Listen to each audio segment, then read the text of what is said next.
Hello everybody, this is Jason Heires, and this is My Essential Albums, Volume 5. Today we're going to be talking about an album by U2 called Boy. Here's the album. Now you may notice that this is a different album cover than the one that you might be used to seeing. For whatever reason, when they originally released it, they didn't use this cover in the United States. They had one with the four band members kind of molded together. I think there might have been some concern about the young child on the cover, which, I don't know why exactly, but, this album was released in 1980, and it's U2's very first full-fledged album. U2 actually won a contest where they submitted a four-track demo, which won them a record contract. So they actually won a record contract through a demo contest.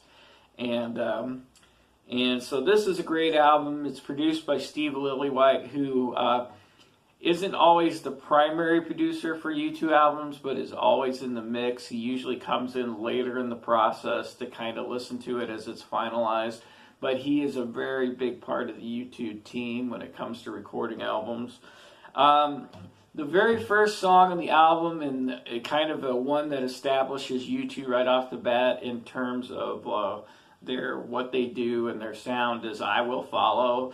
And let me show you how the main guitar riff for I Will Follow works, and this gives you a really great idea of how the Edge works in his guitar playing and things like that. So let me play you a little bit.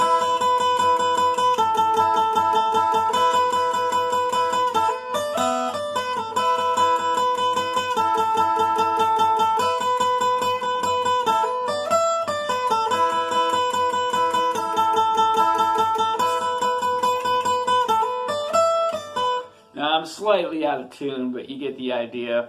It's a really simple riff, but it's very iconic. He throws a lot of echo on it. He plays it on an electric guitar, which makes it a lot easier.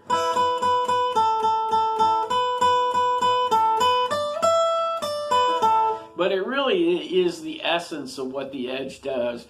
He plays something incredibly simple, and he makes it sound really, really big.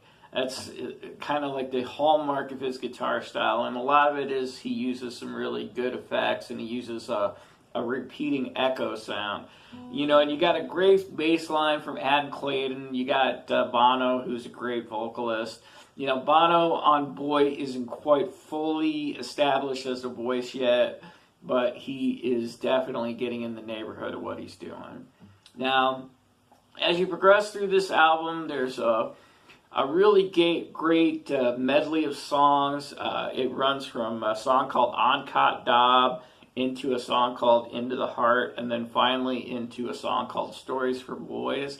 It's really the only time that I've ever heard U2 do a medley anywhere in their whole career, but it's a really iconic thing. And it really takes you on a journey where you follow along with the music and it moves you to a place.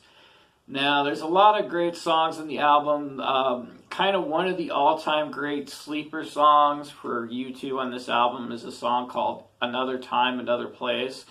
Now, there's a reason why this song doesn't really get played live very much. It's because it's kind of easy to screw up.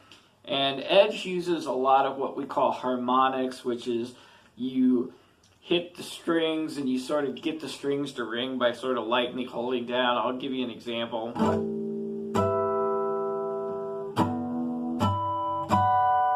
So you can already tell if you know U2, you heard those kind of sounds before. But Another Time, Another Place is all based off of harmonics for the rhythm guitar part. So it goes.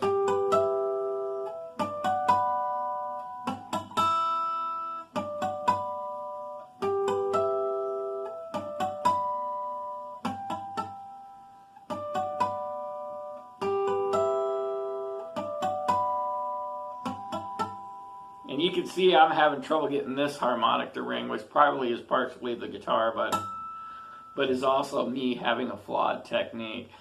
But you can see where trying to do that for like 4 minutes would be really difficult, which is why they don't do that song live very often. But it's a really great song. It's one of U2's best songs. It's like those, when you have a band that's as good as U2, there's so many good songs out there that are never going to show up on the greatest hits, but are still just really great songs. And that's just one of them. Now, probably the most important song on this, and the one that does show up live somewhat often, and deserves to be on a YouTube best of, is actually, it's kind of one of their earlier songs, but it's a song called Electrico. Now, Electrico is based off of this really cool riff idea. I'll see if I can play it right now.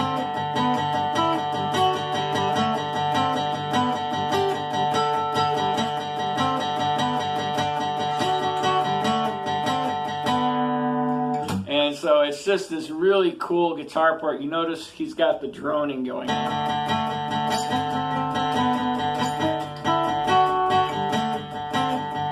It's just a really great guitar part. It's a great song, good vocals. Even has the kind of like the Helter Skelter ending where it seems to stop and then it comes back. It goes.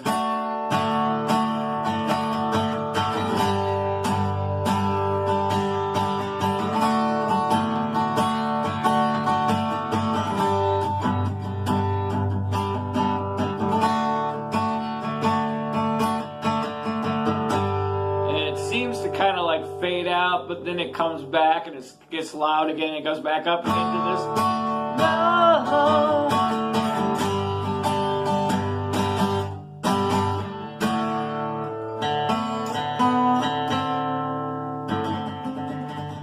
That's kind of a little flourish that I lay on there when I play it. I mean, that's just a super iconic, it's a great song. The last song to close out the album, Shadows and Tall Trees, is a great song. A Day Without Me is a great song.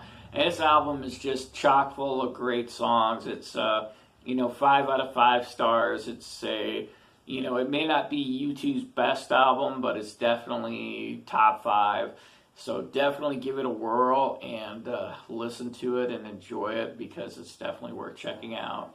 So that's all for today. I know this is longer than usual, but, you have me doing my guitar doodling, and we'll see how that turns out. All right.